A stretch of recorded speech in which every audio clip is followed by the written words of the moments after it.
Ravi de vous retrouver une fois de plus dans ce journal hebdomadaire. Mesdames, Messieurs, bonsoir. À présent, les titres. Le stade du 26 mars a abrité le giga meeting pour approuver le projet de loi de la nouvelle constitution. Des détails dans un instant. Nous parlerons essentiellement du scrutin référendaire de ce dimanche 18 juin. Pourquoi tant de tollé autour du projet de la nouvelle constitution? Des réponses dans ce journal.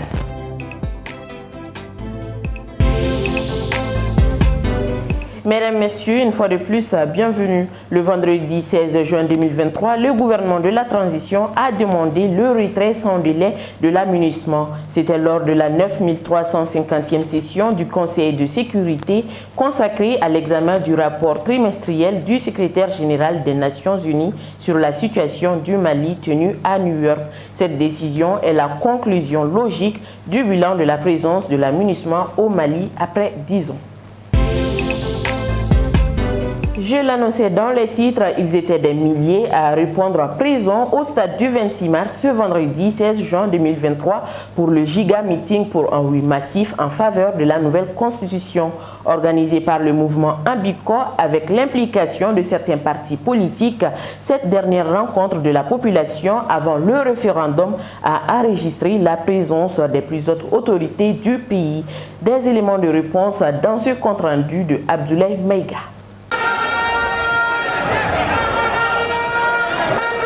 Le stade du 26 mars a abrité ce vendredi 16 juin 2023 le giga meeting organisé par le collectif pour un oui massif en faveur de la nouvelle constitution de la République du Mali. Ils étaient des milliers de personnes de Bamako et de certaines régions qui ont répondu présents à cet appel. Ils ont fait appel à tous les Maliens. Et en tant que Malien, j'ai répondu présent à leur appel. Je suis là pour ma patrie. S'il plaît à Dieu, le dimanche, j'irai voter oui.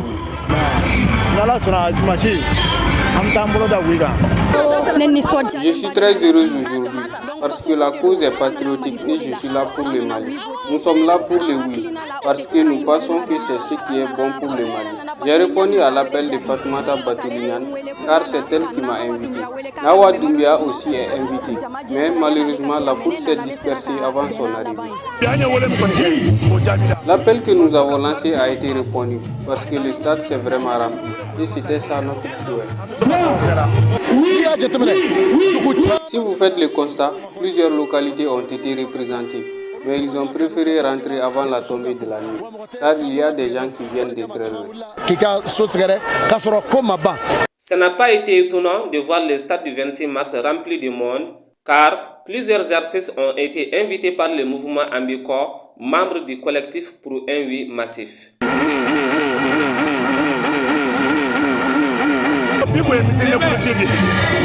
Ce meeting est la campagne de clôture. Donc pour cela, nous avons fait appel à plusieurs artistes, car ils jouent aussi un rôle important dans la transmission des messages. Nous avons enregistré la présence de plusieurs personnalités faisant partie de la société civile, des partis politiques, et aussi les membres du gouvernement et du CNP. Nous pouvons dire que notre appel a été bien répondu.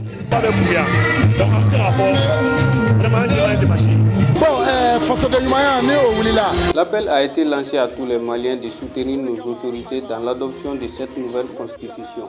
Ainsi, il y a plusieurs réformes qui devront être faites et cette nouvelle constitution peut nous les offrir. Depuis que les autorités de notre pays ont lancé l'appel aux Maliens, tous ceux qui œuvrent dans le bon sens du Mali ont été répondus. Le mouvement Ambico a joué un rôle crucial dans l'organisation de ces giga meetings.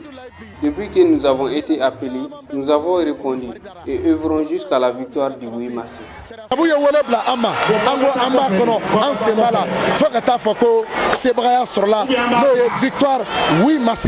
À l'occasion de cette grande rencontre de la population malienne, le porte-parole du gouvernement, colonel Abdoulaye Maïga, a fait 5 recommandations.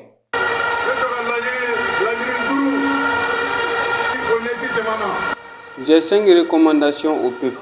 La première recommandation est, ce dimanche lors du vote, pensons à ceux et celles qui se sont sacrifiés pour la patrie. La nouvelle constitution est utile pour le Mali courant et ça fait partie des recommandations du peuple parmi les 517 formulées lors des assises nationales de la refondation. La deuxième recommandation est que nous demandons à la population de formuler des vœux.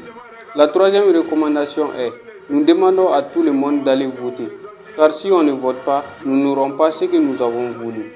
La quatrième, sensibilisons notre entourage à aller voter et sensibilisons ceux qui ne sont pas d'accord avec cette nouvelle constitution, afin qu'ils changent de camp, car le bonheur de notre pays est dans cette nouvelle constitution.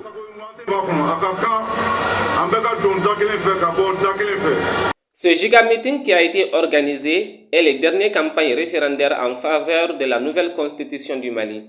Presque tous les membres du gouvernement qui furent présents portaient de boubous blancs, un signe qui renvoie directement au oui lors des votes prévus ce dimanche 18 juin 2023. Depuis l'élaboration du projet de loi de la nouvelle constitution, la question de la laïcité demeure l'un des axes majeurs qui a suscité plus de polémiques. C'est ce qu'illustre la grande sortie de certains musulmans ce vendredi au Palais de la Culture pour dire non à la nouvelle constitution. Sidiki Ousmane Kamara.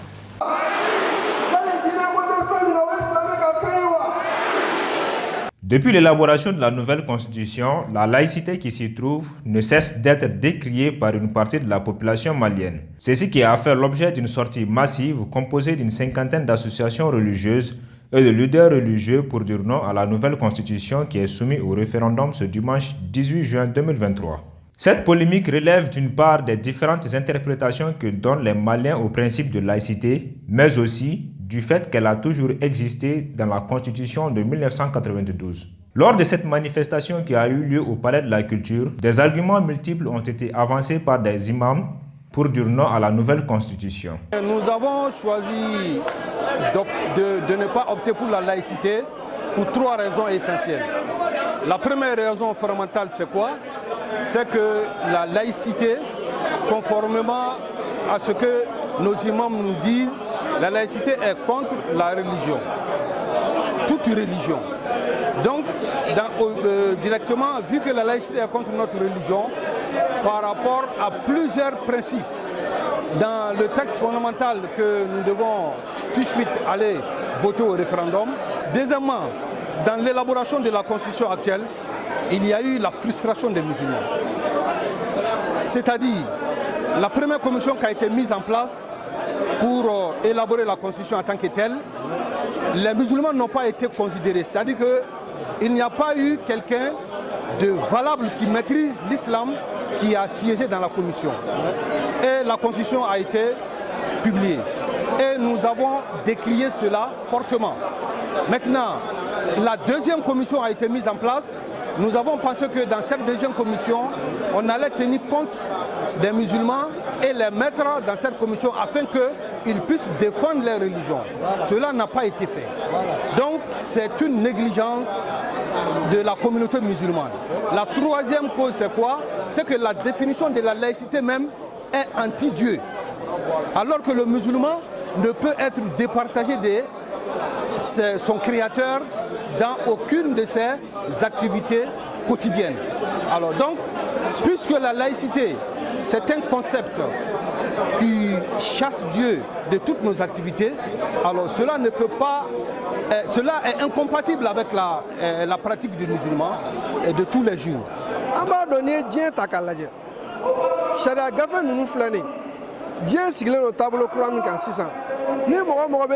D'une manière générale, beaucoup s'appuient sur la laïcité pour dénigrer notre religion. Et aujourd'hui, nous sommes dans une période où tout le monde est éveillé. Nous leur avons dit que c'était ça notre crainte, car notre religion est ce qui compte le plus pour nous. Toutes nos préoccupations n'ont pas été prises en compte. Après ça, ils ont donné la date du référendum pour le vote. Et nous, comme nos exigences n'ont pas été prises en compte, nous avons décidé de sortir massivement pour dire non à la nouvelle constitution.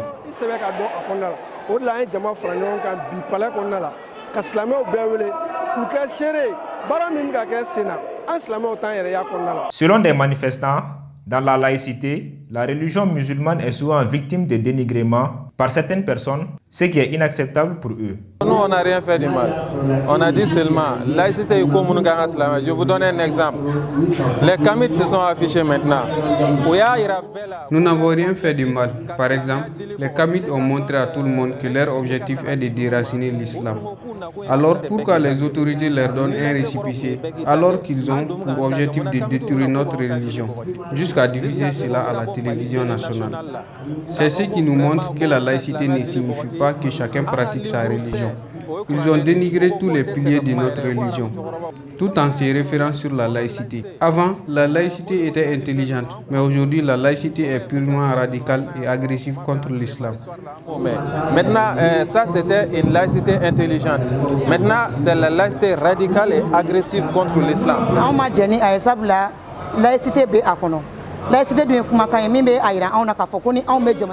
Nous refusons la constitution parce qu'elle contient la laïcité, alors que la laïcité nous interdit de pratiquer notre religion librement. Et nous voulons pratiquer librement notre religion, où que nous soyons. Que nos enfants pratiquent leur religion, même lors des formations militaires. S'ils veulent jeûner, qu'on les laisse faire librement. Pareil pour l'école.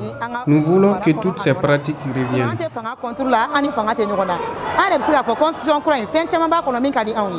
Mais comme je m'en vais ma choix on y on l'a en menant. Comme la laïcité, comme on peut couper le courant à ce moment, ainsi c'est comme la laïcité. À part la laïcité, quel que soit le dimanche, nous allons voter non, un point bas. Les avis des Maliens semblent partagés sur le vote référendaire de ce dimanche 18 juin 2023. Pendant que les uns appellent à approuver le projet de la nouvelle constitution, d'autres par contre le rejettent. Pourquoi toute cette bruit? Suivons cet élément proposé par Aminata Yacouba Koulibaly. Les Maliens sont appelés aux urnes pour se prononcer ce dimanche sur le projet de nouvelle constitution à l'aide des bulletins blancs pour le oui et le rouge pour le non. Les autorités se sont beaucoup investies en faveur de cette réforme qui doit pallier les insuffisances de la constitution de 1992. Alors, ma position par rapport à cette question des référendums, nous sommes d'accord que la constitution de 92 est obsolète, date de très longtemps et doit être modifiée ou changée. Mais si ça doit être changé, il faut qu'on remplace avec une constitution solide qui répond aux aspirations du peuple malien, qui répond vraiment à l'enjeu actuel du pays. La question du scrutin fait débat. Aujourd'hui, nous assistons à un problème de consensus sur l'opportunité du référendum. Donc alors, après nos analyses, après nos études sur ce projet de nouvelle constitution, nous ne nous reconnaîtrons pas dedans et nous pensons que ce projet est insuffisant et que le Mali mérite mieux. Yeraolo a opté pour un oui direct, franc et clair pour la nouvelle constitution. Et si vous prenez ce projet de nouvelle constitution, sur le fond et sur la forme, vous allez retrouver la souveraineté. À la question de savoir pourquoi les partisans du oui demandent d'approuver ce projet de loi, M. Drissa Mementa du Yeraolo debout sur le rempart nous répond. Dans le projet, vous allez retrouver que plusieurs fois, il est dit que la souveraineté appartient au peuple et est exercée par les autorités. D'abord, Yeraolo debout sur le rempart, nous avons été la première organisation à chanter l'hymne national publiquement et dans nos manifestations. Dans cette constitution, il est dit que à tout moment donné, l'État peut mobiliser les jeunes à partir de 18 ans pour la défense de la patrie. Et ça, c'est un signe fort pour nous. Un avis que M. Amadou Ndiaye ne semble pas partager. Parlant d'insuffisance, moi je vais commencer d'abord par l'article 118. L'article 118 qui parle sur l'intégrité territoriale du pays éminancier, on ne doit pas toucher à la Constitution. Et là, c'est un article phare que miraculeusement, on a vu que cet article a été enlevé du projet de la nouvelle Constitution. Un pays qui est déjà malade financièrement, un pays qui économiquement n'arrive pas à tenir. Nous ne jugeons pas nécessaire que le Sénat soit créé. Il faut qu'on oublie cette affaire du Sénat. Ensuite, je vais prendre l'article 187 et l'article 188. L'article 187 stipule que le coup d'État est un crime. Et l'article 188 donne la possibilité d'amnistie aux auteurs de coups d'État. Cela veut dire quoi? Que l'intérêt personnel a pris le dessus sur l'intérêt général. Pendant que d'autres disent que c'est inadmissible de faire une campagne pour mobiliser les gens à voter en faveur du oui, d'autres disent qu'ils n'y trouvent aucun inconvénient. D'abord, aujourd'hui, ce que nous assistons au camp de oui, c'est vraiment déplorable, c'est triste. C'est ce que nous avons combattu au temps d'Ibeka, quand le président, paix à son âme, quand le président Ibeka injectait l'argent public pour des campagnes avec des artistes. C'est les mêmes pratiques qui se passent. Et aujourd'hui, les administrations publiques sont fermées, 4 heures de temps sans travail pour que les gens aillent à un meeting pour le oui. Et là, il faut dépolitiser l'administration publique. Dans le monde moderne, je n'ai jamais vu des élections quand les campagnes soient ouvertes, qu'il n'y a pas eu de caravanes, qu'il n'y a pas eu de meetings, qu'il n'y a pas eu de conférences. Ça se passe partout. À chaque fois qu'il y a des campagnes électorales, il y a des caravanes, il y a des meetings et il y a autre chose, il y a des conférences également. Ces caravanes, c'est tout simplement pour que les gens sachent qu'il se passe quelque chose. Pour finir, M. Mementa demande à tous les Maliens de rester soudés, quels qu'en soient les résultats du scrutin. Si, après le dimanche, et que les urnes donnent des résultats concrets, qui disent que c'est le non qui a passé, ça veut dire que le peuple a voté pour le non. Et nous allons l'accepter. Et nous demandons également à ceux qui disent non, après dimanche, si le oui sort, ils doivent également l'accepter. C'est le jeu de la démocratie. Il faut accepter la voix de la majorité. À quelques jours de la fête de Tabaski, dans les rues de Bamako, l'ambiance se fait déjà sentir. Les marchés sont déjà bondés. Les parkings automotos du marché rose n'y échappent pas. Quelles sont les difficultés rencontrées par les parkeurs à l'approche de la fête? Les éléments de réponse avec Fatoumata Atraoré.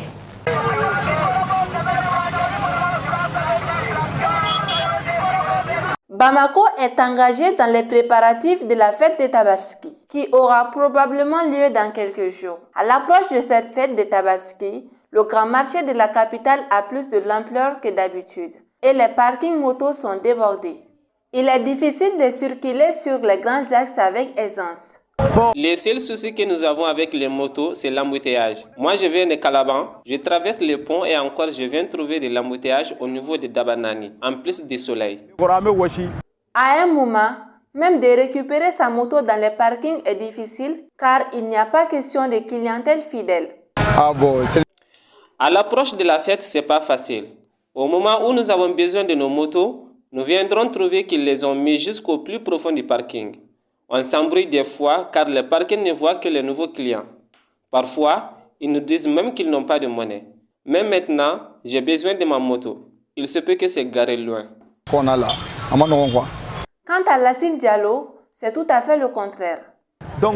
À chaque fois que je viens avec ma moto, je leur demande d'abord s'il y a de la place et je gare ma moto. Et même s'il n'y a pas de monnaie, je peux prendre ma moto et aller à mes occupations. En tant que client, je n'ai aucune difficulté avec les parkers. Il est rare de ne pas voir les clients se plaindre du fonctionnement des parkings. Bankali Sissé, propriétaire d'un parking moto, nous donne quelques raisons. Quand il y a l'encombrement des motos, nous disons aux apprentis de faire attention et de ne pas paniquer même si les clients leur crient dessus. Vous savez comment sont les enfants quand ils sont fatigués. Ce n'est pas facile pour eux. Quand on prend une ou deux motos, même si l'on veut parler doucement, on n'y arrive pas. Et c'est à partir de là qu'on dit que nous les parkers ne parlons pas doucement. C'est la fatigue qui fait cela. Et c'est pour cela aussi qu'il y a tant d'échanges de motos. Car si les clients crient, les apprentis peuvent mélanger les tickets. Ou bien quelqu'un vient pointer du doigt une autre moto qui n'est pas la sienne. Donc ça devient un conflit. Et si on a ce genre de problème, on ne peut dire aux clients que de patienter. D'autres attendent et d'autres non. Dans certaines situations, nous partons même dans un commissariat de police pour les règlements de compte.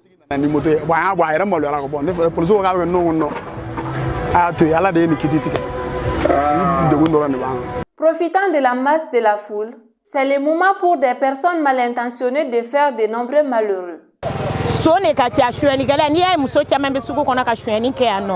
Il y a beaucoup de voleurs ici. Quand vous voyez des femmes dans le marché en train de voler, pour moi cela est dû au manque d'argent. D'habitude, on enregistre des cas de vol, mais pour cette année, c'est encore pire. Cela peut aussi s'expliquer par la cherté de la vie.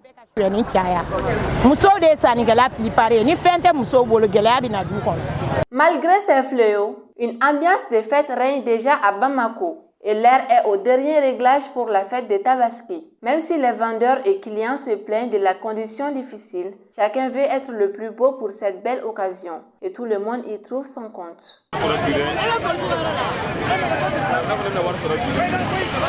À présent, l'actualité nationale et internationale en brève image avec Nana Kadidia Kone.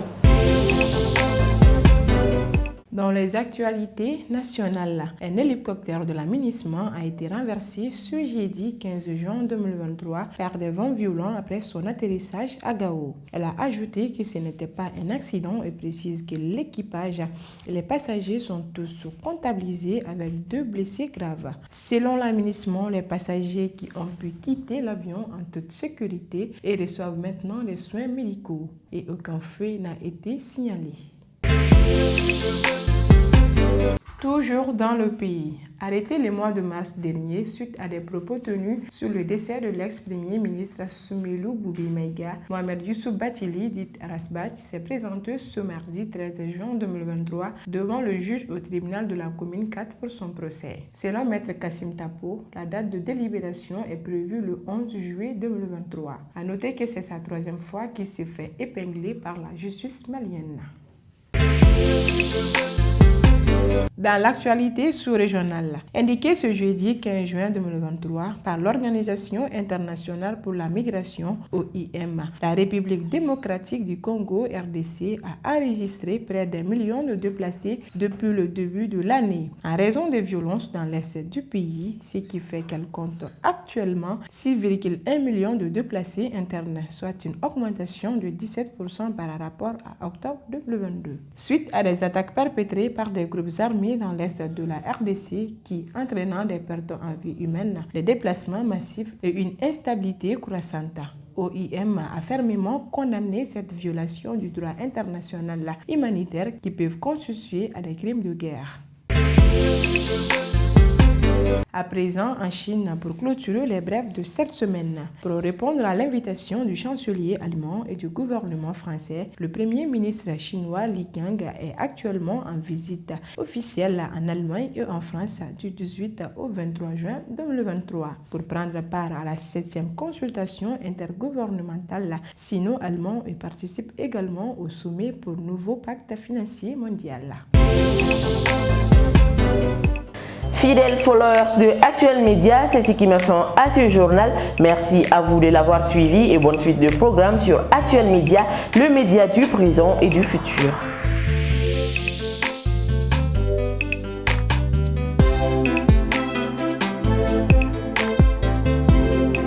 CJT vous a été présenté par ESG, École supérieure de gestion. ESG, École supérieure de gestion, le CNAM INTEC, spécialisé dans la formation des métiers de la comptabilité et de la gestion d'entreprise. Nous sommes à Badialan 2, immeuble ex-cinéma ABC. Parce que nous croyons au grand potentiel humain, parce que nous incarnons la performance, parce que l'autonomisation et le perfectionnement de l'édite constituent notre objectif. Rejoignez-nous, Université Bazo, la performance par excellence. OTS est là pour tous vos besoins en matériel électronique et électroménager. Sistra Technologies est une société de prestations de services et de commerce, évoluant dans le domaine des nouvelles technologies de l'information et de la communication, la fourniture de matériels biomédicaux, la bioinformatique.